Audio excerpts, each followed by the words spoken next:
வாழ்க்கையை மாற்ற நான் உனக்கு ஒரு அவகாசம் தருகிறேன். இதோ பார், அவர்தான் இயேசு. நீதிக்காக பசியோடு இருப்பீர்கள் என்றானால் என்னிடத்திலிருந்து நிறைவு பெறுவீர்கள். தேவனுக்கு நீங்கள் முதலிடம் கொடுங்கள், உங்களுக்கு எல்லாவற்றையும் தருவார்.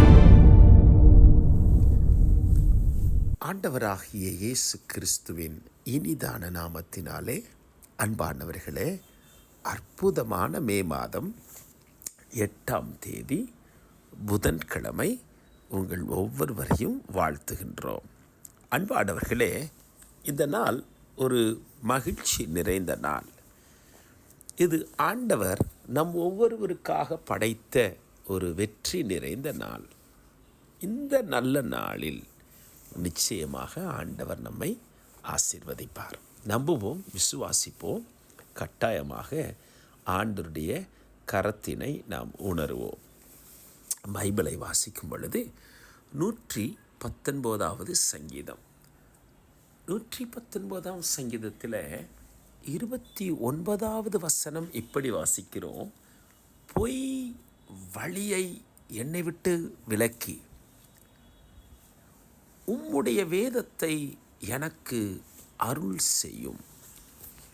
ஆண்டவரே,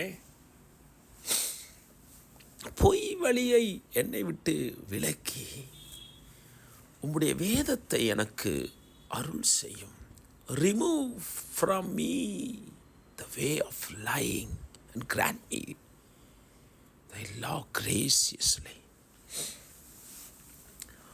இந்த பூமியில் மனுஷர்களுக்கு எந்த வழி வேணுனாலும் பிடிச்சிருக்கு. அது நேர்வழி, குறுக்கு வழி, சைடு வழி, பக்க வழி, பின்வழி, முன்வழி, எந்த வழினாலும் சரி, ஏதாவது ஒரு பாதை கிடைச்சா போதும்.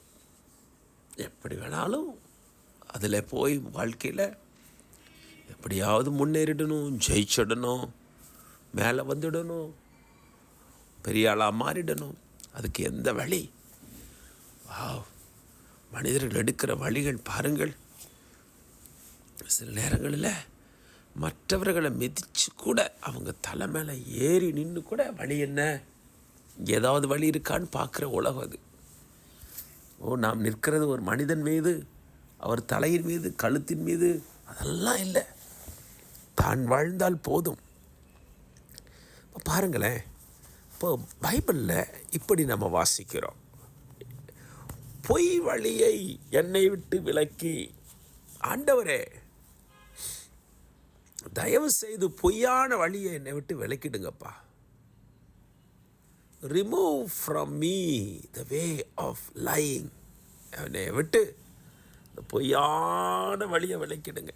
ரிமூவ், விலக்கிடுங்கப்பா. மாறாக கிராண்ட் மீ தை லா கிரேசியஸ்லி. உங்களுடைய வேத வார்த்தைகளை, உங்களுடைய வேதத்தை, வசனத்தை, நமக்கு புரிகிற பாஷையில் பைபிளை எனக்கு தாங்க. பாருங்க, பொய் வழி வேண்டாம், பைபிள் போதும்.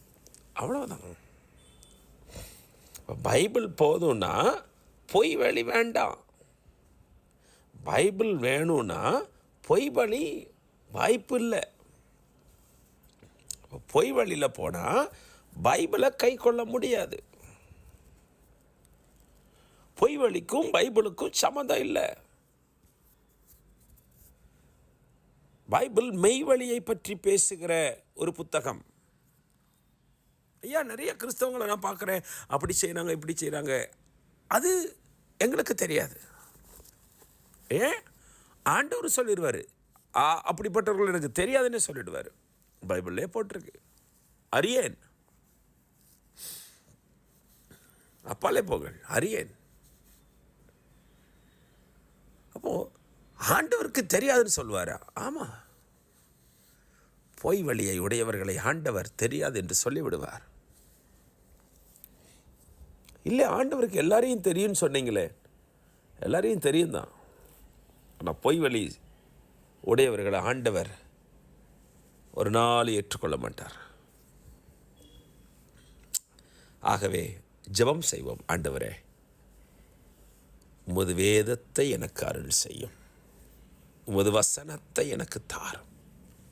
அதுதான் மெய்வழி, அதுவே வழி. நன்றி என்று சொல்லுவோம்.